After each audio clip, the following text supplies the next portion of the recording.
سلام البنات، كنتمنى تكونوا بخير وعلى خير وانتم كتشوفوا هذا الفيديو هذا واللي غادي نشوفوا فيه طريقه التفصيل والخياطه ديال هذا الشال واللي كيجيو فيه لي بلي من الجناب او كما كيتسمى طرحه المروحه او حجاب بكشكشه.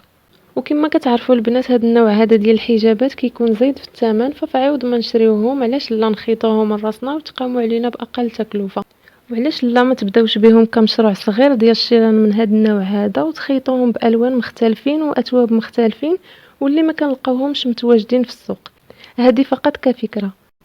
وتقدروا تخيطوهم بثوب موسلين بحال اللي عندي هنايا كيجي شفاف شيئا ما، ولكن في اللبسه راه كندوروه على الراس ديالنا فما كيبينش لينا الشعر.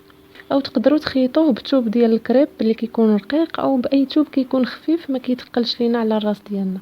وقبل ما نبداو فضلا منكم ما تنساوش تدعموني بتعليقاتكم ولايكاتكم باش نزيد نعطي اكثر في هذه السلسله ديال الحجابات ان شاء الله. ونبداو على بركه الله. هنا عندي الثوب اللي غنحتاجو في الطول ديالو 1.80 سنتيم على 1.5 في العرض، وكنجيو لاسفل الثوب وكنقصو منه في العرض ديالو 45 سنتيم بدون زياده، وكنرسمو واحد الخط.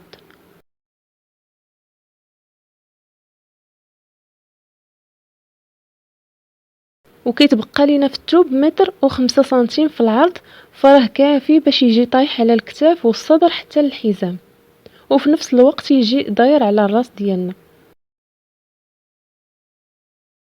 وهنا غادي نرسم واحد الاسهم باش تعقلوا ملي قطعنا الثوب.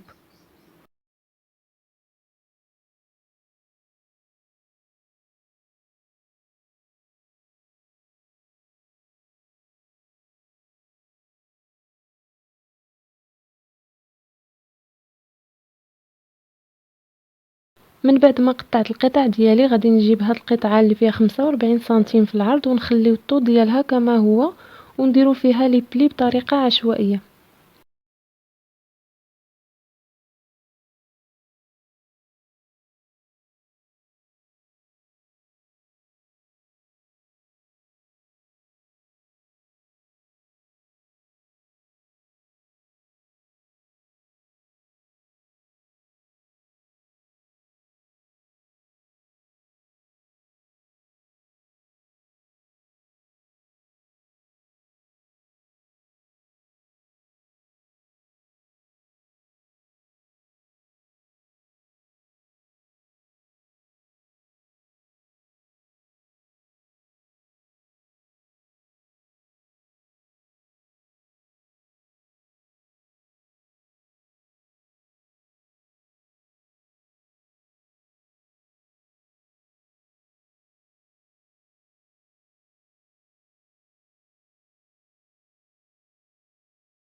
من بعد ما كنكون خيطت لي بلي غادي نجيبوها القطعه هذه ونخيطوها مع الجنب ديال الشال ونحطو الثوب الوجه على الوجه وندوزو ليه واحد الخياطه من هذه الجهه هذه الى الجهه الثانيه. من بعد ما كنخيط القطع ديالي مع بعض كيجيو بهذا الشكل هذا، وكندوزو ليهم السورجي بالكامل بنفس اللون او كندوزو عليه واحد الخياطه بقيمه 0.5 بحيث الخياطه ديالنا تكون رقيقه.